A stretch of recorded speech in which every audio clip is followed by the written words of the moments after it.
Olá e sejam bem-vindos a mais um CLC, que é como quem diz dar com a língua nos crenques. Se é a primeira vez que estás a ver isto, deixa-me só dizer o que é o CLC.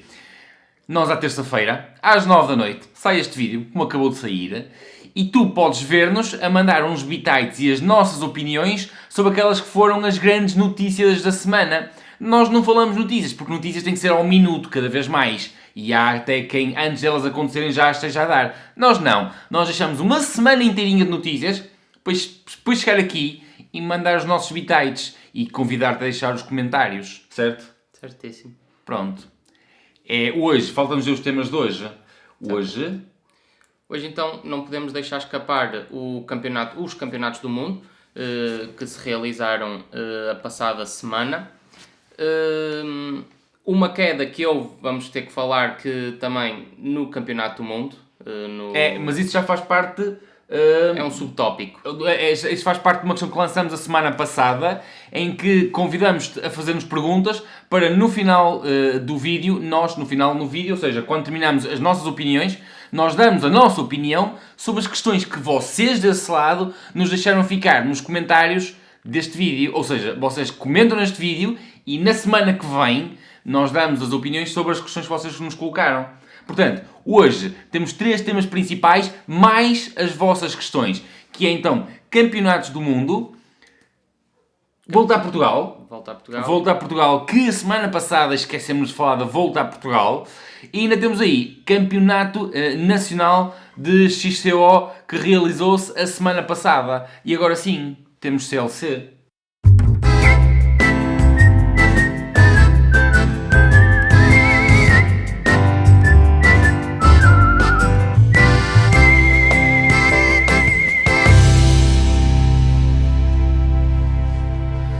Sempre importante referir que o CLC tem o apoio da Swift Carbon e da Rena Plásticos com Utilidade, e também tu podes tornar-te um patrono subscrevendo o Patreon e contribuindo com apenas, por exemplo, 1€ por mês. E nós conseguimos fazer com isso grandes coisas, como em breve os nossos patronos, só os que estão subscritos, vão ver um pequeno vídeo dedicado a eles. Tu podes ser um desses. Vamos começar por um tema que nos deixou extremamente felizes. Se tu segues o CLC, tu percebeste durante os comentários do tour que a malta cá em casa é fã de Alain Philippe. Exatamente, é um ciclista por quem eu tenho um grande carinho, sempre já o acompanho desde há muito tempo e acho que é um ciclista extraordinário, muito completo. O ano passado teve muito tempo com a camisola amarela no Tour, mas depois... Pronto, houve ali uma etapa que especulou-se que talvez, se não tivesse corrido daquela forma, para quem não se lembra, houve uma etapa que a chegada foi alterada por condições meteorológicas adversas e especulou-se que ele perdeu a camisola nesse dia, especulou-se que ele talvez pudesse ter mantido a camisola mais uns tempos, mas nunca saberemos. Este ano no Tour, eu por acaso estava com um feeling que ele ia conseguir fazer melhor. Pensava que a Quick-Step, enquanto equipa, estaria muito melhor, mas enganei-me. Ele ainda conseguiu vencer uma etapa. Tentou outras vezes, mas sem sucesso. Mas revelou que estava a preparar-se para esta prova nos Mundiais. Um circuito duríssimo. Foram 200 e muitos quilómetros de prova. 6 horas e qualquer coisa, e ele deu o ataque, ele atacou nos últimos 13 km, se não me engano, mais coisa, menos coisa, e quando eu vi o grupo que ficou, eu pensei, ok, daqui muito provavelmente vai sair Wout van Aert, campeão do mundo, que também mostrou que estava numa forma extraordinária, mas depois o Alain Philippe faz o que faz sempre, ataca à distância, e conseguiu gerir ali sempre entre os 10 e os 15 segundos e pronto, e conseguiu ser campeão do mundo. O resto é história. Mas porquê gostas do Alain Philippe? Não sei, acho que gosto muito de o ver correr, acho que é um ciclista muito completo, tanto a subir, ele sobe muito bem, a descer é uma bala autêntica, a sprintar, ok, não é nenhum as do sprint, mas também não sprinta mal. Lá está, eu acho que se aquele grupo fosse para o sprint, Se eu tivesse que dar a minha aposta, se calhar nem punho o Alaphilippe no top 3. O Wout van Aert para mim iria ganhar. Em segundo, Roglic, que também acho que não fez um mau mundial, embora o final ele tenha acusado ali muito cansaço. E em terceiro, talvez o Mark Hirschi na mesma. Mas lá está, ele fez o que é característico dele, que é atacar de longe e gerir a partir daí. Eu gosto dele porque acho que é um atleta carismático. Não só por causa dos relógios que ele usa, mas tem raça. Mostra... Não tem medo de pôr a corrida a mexer. Não é aquele atleta que anda ali sempre a defender-se. É um atleta que ataca. É um atleta que tenta fugir. É um atleta que tenta mexer com a corrida. E tem raça. Faz-me lembrar um bocadinho o Alberto Contador, que tentava também mexer. Era o pistoleiro. São ciclistas que, independentemente da corrida que seja, nós vamos vê-los. Vamos vê-los, é certo, seja no início, seja a meio, seja no fim. Eles vão se fazer mostrar. Eu acho que esta camisola de campeão do mundo nós vamos vê-la muitas vezes na frente das corridas, porque o Alaphilippe é um atleta que não tem medo de atacar, quer faltem 200, quer faltem 100, quer faltem 13. Ele ataca quando acha que tem que atacar e dá sempre tudo o que tem. Eu acho que é um atleta muito, muito bom. Ainda vamos ouvir falar muito, muito dele. Vamos para o tema seguinte, volta a Portugal, que este ano, para quem está a acompanhar, é uma espécie de volta a Portugal dos pequeninos, com os atletas do costume, mas é uma espécie de volta a Portugal dos pequeninos que mesmo antes de começar, já estava a começar mal. As circunstâncias obrigaram a que a organização, neste caso, segundo sabemos, é a própria Federação Portuguesa de Ciclismo que está encarregue da organização, etapas, menor número de etapas, sem dia de descanso, e com extensões consideravelmente mais curtas.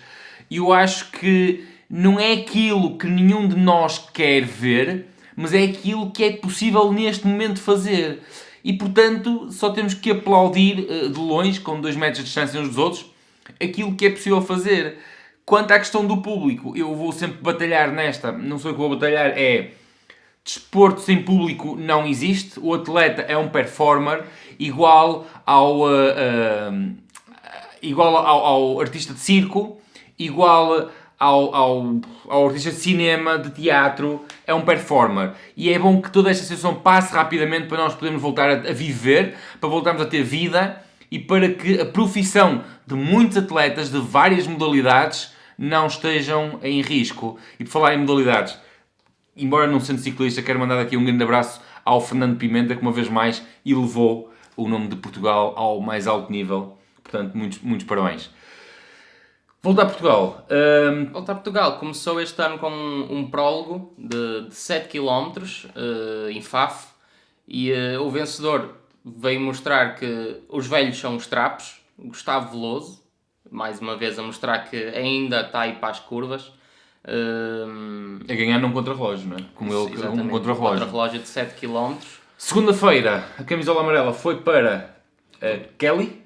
Não, acho que se manteve no Gustavo Veloso, porque terminou com o mesmo tempo. Penso que foi assim. Não tenho a certeza, ainda não vi o resumo da etapa. Sei que o vencedor foi Luís Gomes, da Kelly Nauteville. Então, era isso, exatamente.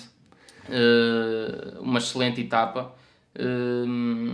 Em segundo ficou o Daniel Mestre e em terceiro acho que ficou o próprio camisola amarela. Eu ainda não vi o resumo, estamos a gravar isto segunda à noite, nós de tarde tivemos... E foi um dia sempre a bombar. Exatamente, tivemos sempre a trabalhar, portanto ainda não tive a oportunidade de ver o resumo da prova. Vi só assim por alto quem é que foram os principais e é assim. Boa sorte a todos os atletas que estão a fazer a volta a Portugal. Eu ia dizer divirtam-se, mas não é o caso, vocês estão a trabalhar, por isso trabalham bem, que ninguém se magoe e deem o melhor espetáculo, que é para isso que é isso que vocês melhor sabem fazer durante a vossa profissão, dar o melhor espetáculo de todos. Passamos para o XCO, que é um bocadinho mais a nossa praia, é os brinca na areia, ok? Exatamente. XCO, que aconteceu o Campeonato Nacional este fim de semana passado, e eu diria que foi houve surpresas sem haver surpresas, foi assim uma coisa, foi mais do mesmo, mas acaba por ser uma surpresa num ano estranho, num ano atípico. Houve aqui uma grande reviravolta que tem detalhes extremamente interessantes.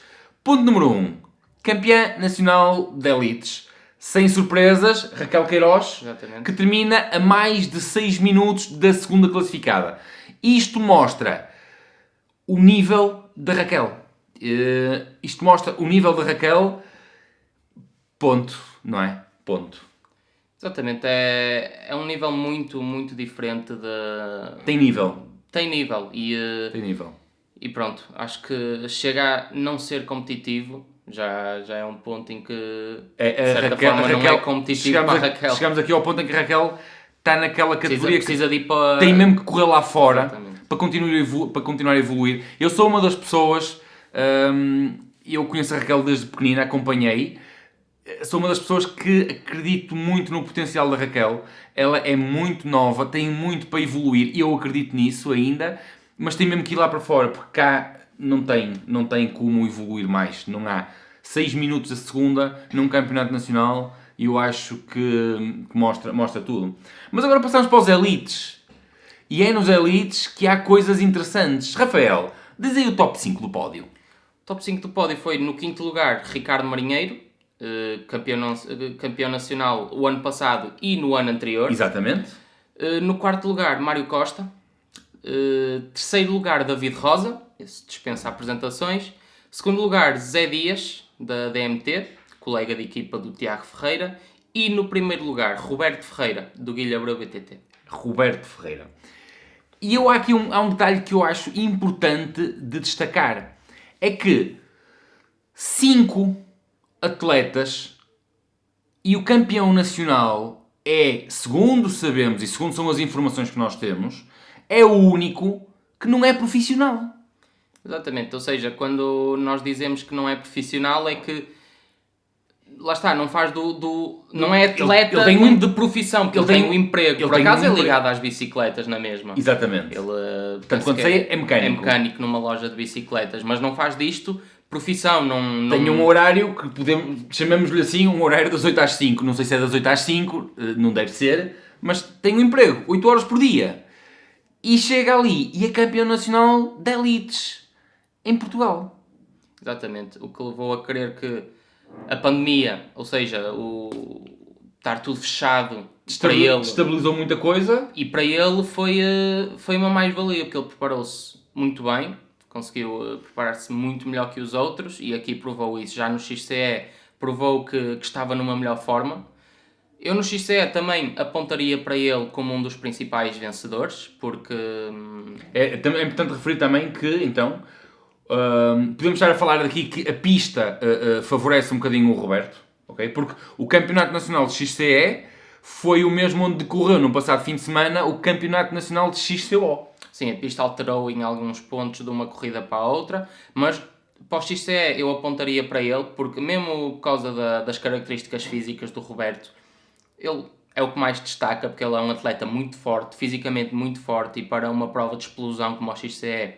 Eu diria que na prova de explosão a coisa andaria entre ele e o Ricardo Marinheiro. Na altura seriam as nossas apostas, tendo em conta as características de ambos, digamos assim. Portanto, foi uma coisa interessante.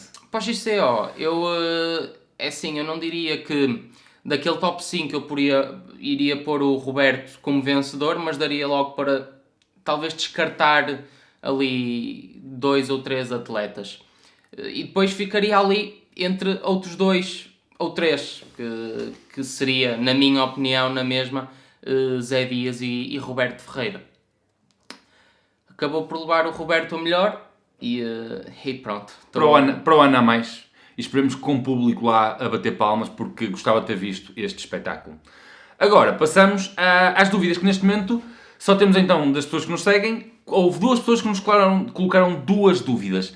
E uma das dúvidas colocou-me no YouTube 5 minutos a ver o mesmo vídeo de 10 segundos. A dúvida é em relação à queda de Chloe Dygert, e nós estivemos a ver e a tentar perceber o que é que se deveu à queda. Ambos chegámos exatamente à mesma conclusão.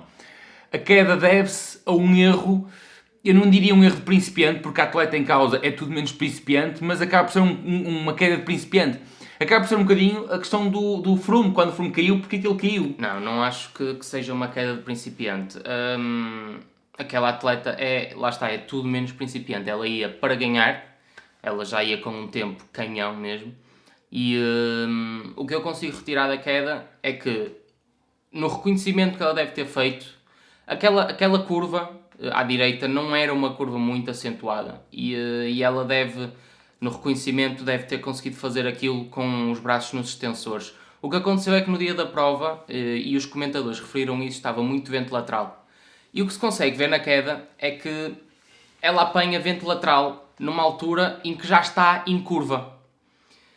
Que a bicicleta destabilizou completamente, ela com as mãos nos extensores não consegue ter controle nenhum na bicicleta e vai direto aos rails. É aquilo que eu consigo tirar da queda. Efetivamente, a quem nos está a ver e tem bicicleta de estrada e faz frequentemente ciclismo de estrada, já experimentou, por exemplo, com perfis de rodas superiores a 36 mm, o vento tem uma influência muito grande na direção, que nos obriga a agarrar com muita força em algumas situações.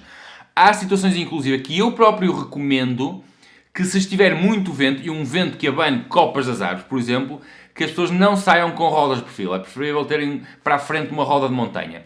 Acontece que nota-se ali que, efetivamente, na curva, ela vai com os braços nos extensores e apanha vento. A partir do momento em que tu apanhas vento à velocidade que ela vai, nunca mais seguras a bicicleta, porque para quem já fez triatlo, para quem já andou numa cabra, as cabras são as bicicletas de contrarrelógio que ela está a utilizar, a posição de extensores é extremamente confortável e é aerodinâmica em reta.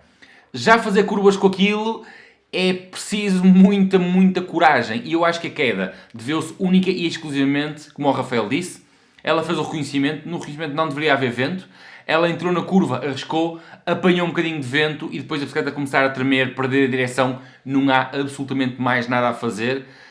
Os rails ditaram o resto do dia e a atleta perdeu o título, acredito que perdeu o título.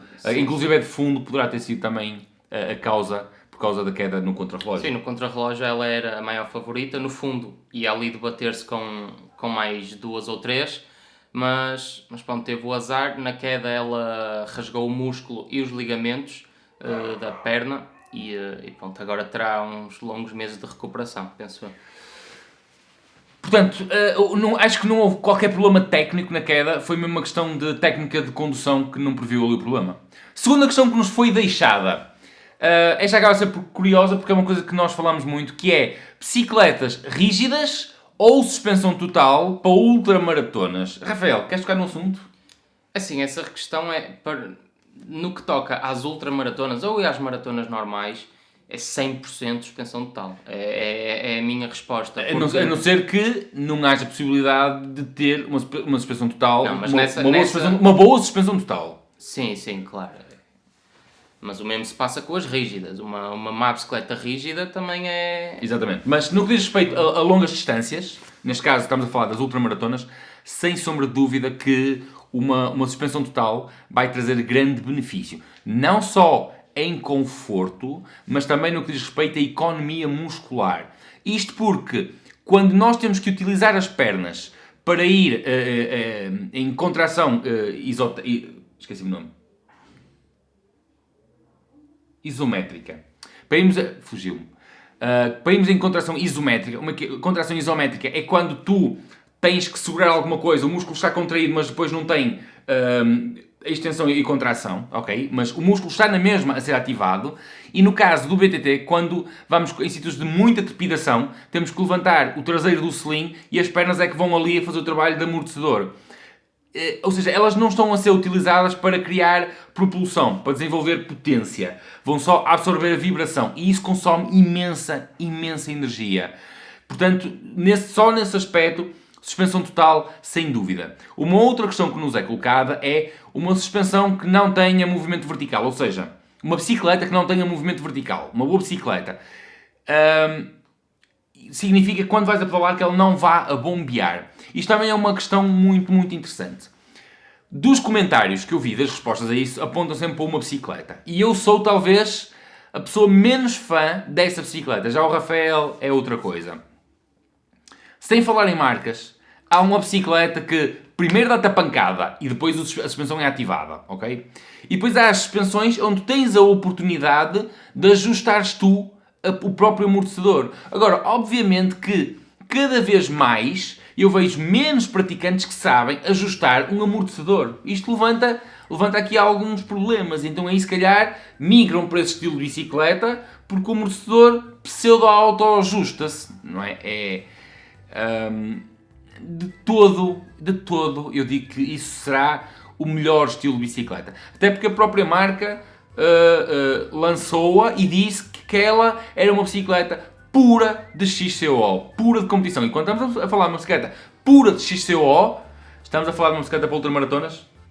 Não, mas cada vez mais as bicicletas vão passar por aí, porque o nível de praticante, o nível de conhecimento técnico dos praticantes também é cada vez mais baixo. Exatamente. Pronto, tão simples quanto isso. Quando tu sabes ajustar uma suspensão, quando tens prática em ajustar uma suspensão, e eu passo a vida a ver praticantes que o problema nem passa pela suspensão e pelo amortecedor, simplesmente não sabem ajustar uns pneus, e começa logo aqui. Eu acho que uma bicicleta de suspensão total, gama média, já nem precisamos ir para a alta, gama média, bem ajustada, é perfeita para ultramaratonas. Perfeita. Concordas? Queres acrescentar? Não, está perfeito. Caríssimos, Rafael, É tudo por hoje. prontos, ficamos por aqui. Não percas o próximo CLC, que nós também não. E não te esqueças, se viste isto até ao fim, és um gajo ou uma gaja fixe, altamente. Deixa os teus comentários, as questões que quiseres colocar, então, na descrição deste vídeo, e nós voltamos no próximo CLC, próxima terça-feira. Por hoje nós Fomos.